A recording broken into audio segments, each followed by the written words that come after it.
Hi guys, कैसे हैं आप। आशा करती हूँ आप सभी अच्छे होंगे। Educational tutorial with Saina ma'am channel में आपका स्वागत है। भारतीय विचारकों का शिक्षा दर्शन अथवा शैक्षिक विचार, इस टॉपिक के अंतर्गत पिछले टॉपिक में पढ़ा था स्वामी विवेकानंद जी को। आज के टॉपिक में पढ़ेंगे भारत की कीर्ति कौमुदी में 4 चांद लगाने वाली महान विभूतियों में अन्यतम विश्व कवि कौन है। प्रथम भारतीय नोबेल पुरस्कार विजेता कौन है। गीतांजलि के प्रणेता, अद्वितीय कलाकार, विश्व भारती एवं शांति निकेतन के संस्थापक। अब तो आप सभी जान ही गए होंगे किसके बारे में चर्चा होने वाली है। गुरुदेव रविन्द्रनाथ टैगोर, जिनका भारतीय शिक्षा जगत में आदर के साथ नाम लिया जाता है। तो आइए, life sketch of Rabindranath Tagore. Rabindranath Tagore का शिक्षा दर्शन, उनके जीवन के बारे में एक नज़र डालते हैं। रविन्द्रनाथ टैगोर का जन्म कलकत्ता में 6 मई 1861 को हुआ। इनके पिता ठाकुर देवेंद्र टैगोर एक विद्वान, कला प्रेमी, धर्म प्रेमी, समाज सेवक तथा राष्ट्रभक्त थे तथा इनकी मां का नाम शारदा देवी था। संस्कृति, साहित्य तथा दर्शन इस परिवार की संपत्ति थे। पारिवारिक वातावरण ने ही टैगोर को अपना स्वयं का जीवन दर्शन विकसित करने का अवसर दिया। इनकी प्रारंभिक शिक्षा का प्रबंध घर पर ही किया गया। 12 वर्ष की आयु में रविन्द्रनाथ जी का यज्ञोपवीत संस्कार किया गया। सन 1878 में टैगोर ने इंग्लैंड की यात्रा की। वहां उन्होंने अंग्रेजी और लैटिन साहित्य का अध्ययन किया। 1881 में इन्होंने लेखन कार्य आरंभ किया। वर्ष 1901 में बोलपुर में शांति निकेतन की स्थापना की। सन 1910 में रविन्द्रनाथ टैगोर ने गीतांजलि की रचना की, जिसके लिए इन्हें 1913 में नोबेल पुरस्कार दिया गया। महात्मा गांधी ने इन्हें गुरुदेव की उपाधि से विभूषित किया। सन 1915 में भारत सरकार द्वारा इन्हें सर की उपाधि से विभूषित किया गया और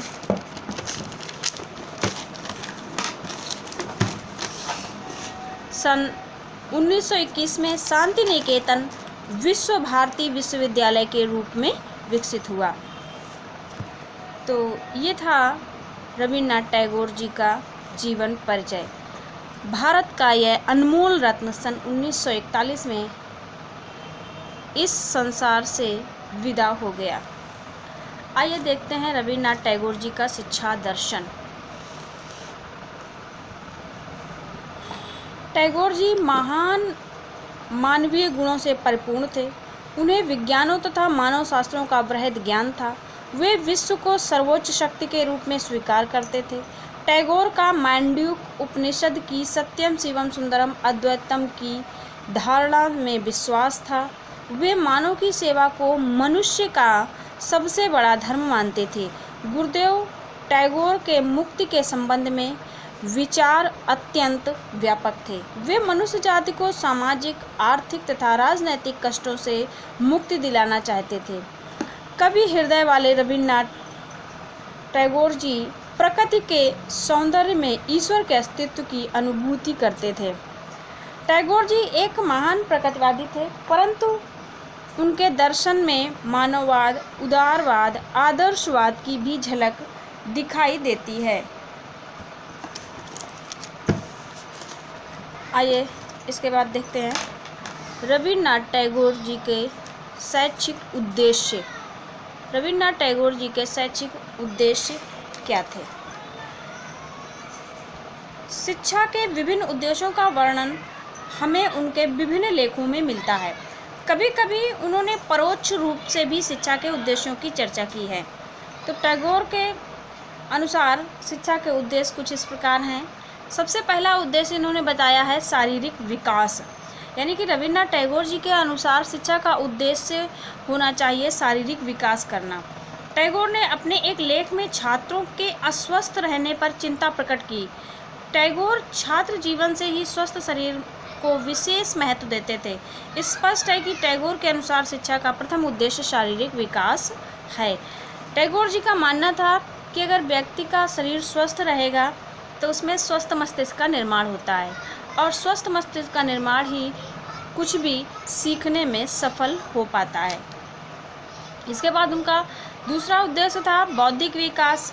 टैगोर बालकों के मानसिक विकास को भी अत्यंत महत्वपूर्ण मानते थे। टैगोर केवल पुस्तकीय ज्ञान के विरोधी थे, इसी कारण वे पुस्तकीय शिक्षा को महत्व नहीं देते थे। अभी पीछे बताया गया कि टैगोर प्रकृतिवादी दर्शन को अधिक महत्व देते थे, साथ साथ मानववाद, आदर्शवाद को भी महत्व देते थे, लेकिन इनके दर्शन में प्रकृतिवाद की झलक अत्यधिक दिखाई देती है।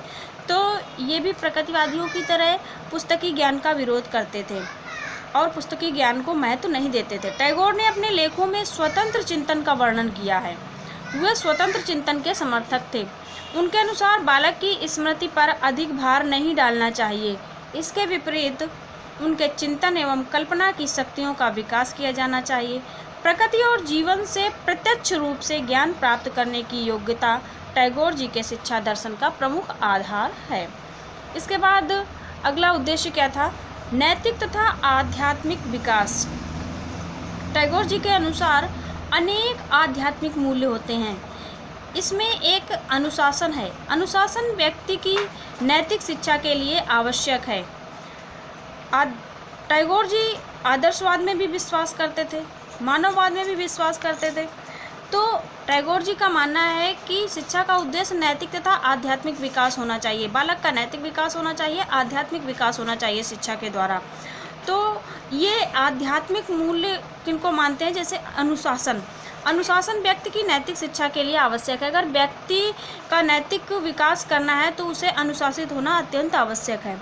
टैगोर बालकों को अनुशासन प्रिय बनाना चाहते थे। इसी कारण टैगोर बालकों के नैतिक तथा आध्यात्मिक विकास पर बल देते हैं।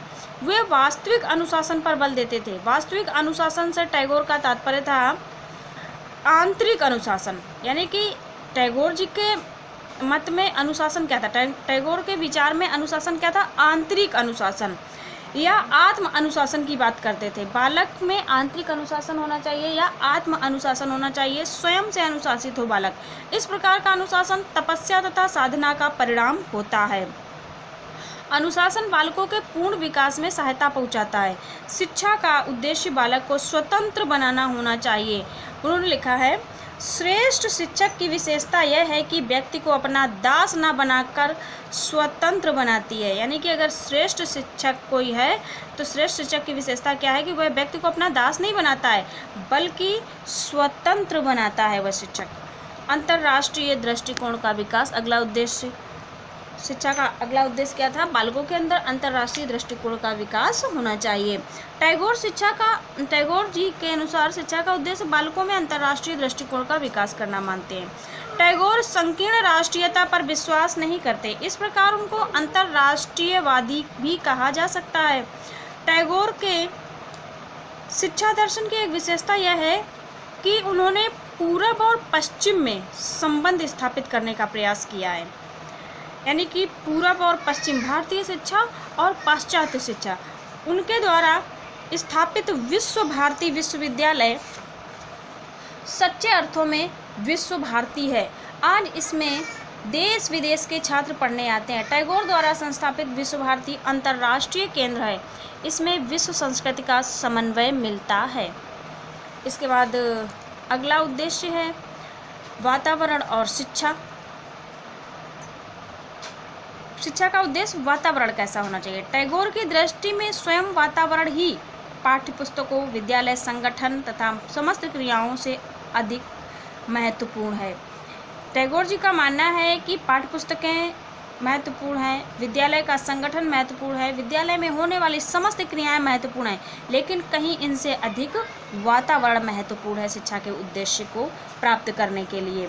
व्यक्ति को इस तरीके का वातावरण मिलना चाहिए। ऐसा है कि आप विद्यालय में हर तरीके की सुविधाएं दे रहे हैं, पाठ्य लाइब्रेरी भरी पड़ी है, विद्यालय का संगठन अच्छा है, परंतु वहाँ का वातावरण अगर अच्छा नहीं है तो बालक सीखने में असमर्थता महसूस करता है।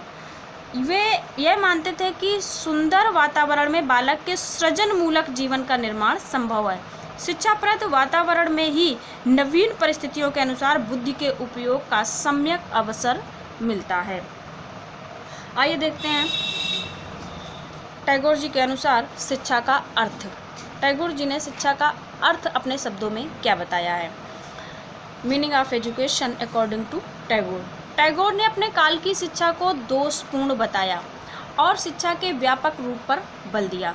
उन्होंने शिक्षा को स्पष्ट करते हुए कहा है, परिभाषा है टैगोर जी की, सर्वोत्तम शिक्षा वह है जो हमें सूचना तथा ज्ञान ही प्रदान नहीं करती, बल्कि हमारे जीवन का विश्व के समस्त जीवों के साथ मेल उत्पन्न करती है। यानी कि सर्वोत्तम और सच्ची शिक्षा वह किसे मानते हैं? केवल सूचनाएं प्रदान करना, केवल ज्ञान प्रदान करना ये शिक्षा नहीं है, बल्कि विश्व के समस्त जीवों के साथ मेल उत्पन्न करती है, अर्थात सामंजस्य बिठाने का कार्य करती है। वह उसी को हम सर्वोत्तम शिक्षा कह सकते हैं। टैगोर जी के अनुसार पाठ्यक्रम कैसा होना चाहिए? टैगोर जी पाठ्यक्रम पर केवल सैद्धांतिक ज्ञान देने के विरोधी थे। उनका पहले भी बताया जा चुका है, वह पुस्तकीय ज्ञान का विरोध करते थे, तो वह सैद्धांतिक ज्ञान के विरोधी थे तथा व्यवहारिक शिक्षा पर अत्यधिक ध्यान देते थे। उनका मत था कि पाठ्यक्रम में भारतीय दर्शन को विशेष महत्व देने की बात कहते हैं। वो पाठ्यक्रम में भारतीय दर्शन को विशेष महत्व देने की बात करते हैं। उन्होंने पाठ्यक्रम में साहित्य, संगीत, कला, विज्ञान, प्रकृति विज्ञान, इतिहास तथा भूगोल को सम्मिलित करने को कहा। आइए देखते हैं टैगोर जी के अनुसार बालक कैसा होना चाहिए। शिक्षा और बालक। टैगोर जी के अनुसार शिक्षण की प्रक्रिया इस प्रकार संगठित होनी चाहिए कि बालक को अपनी रुचि एवं प्रवृत्ति के अनुसार आत्माभिव्यक्ति की स्वतंत्रता मिल सके।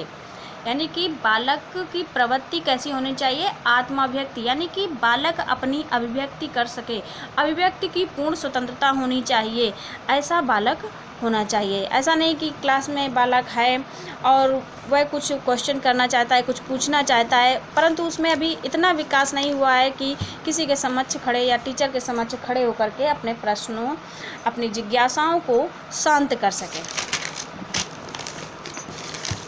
आइए देखते हैं। टैगोर जी चाहते थे कि बालक ब्रह्मचर्य व्रत का पालन करे। टैगोर भारतीय आदर्शों में बड़ा विश्वास रखते थे। टैगोर जी के अनुसार शिक्षण विधियां क्या होनी चाहिए? रविन्द्रनाथ टैगोर सहज स्वाभाविक क्रियाओं को शिक्षा का माध्यम बनाने के पक्ष में थे। उन्होंने वाद विवाद, प्रश्नोत्तर विधि तथा भ्रमण द्वारा अनुभवों से अर्जन पर विशेष बल दिया है। उनके अनुसार शिक्षा क्रिया शिक्षण विधि के आधार पर होनी चाहिए। आइए देखते हैं टैगोर जी की प्रमुख रचनाएं। टैगोर जी की प्रमुख रचनाएं कुछ इस प्रकार हैं, जैसे सांध्य गीत, प्रभात गीत, मानसी, सोनरतरी, त्याग एवं मालिनी, कल्पना, सिंधु, गीतांजलि, बलाका, लिपिका, मुक्तिधारा आदि ये कुछ प्रमुख रचनाएं हैं टैगोर जी की। तो ये था टैगोर जी का शिक्षा दर्शन। आज की क्लास में बस इतना, अगली क्लास में मिलेंगे फिर। जय हिंद।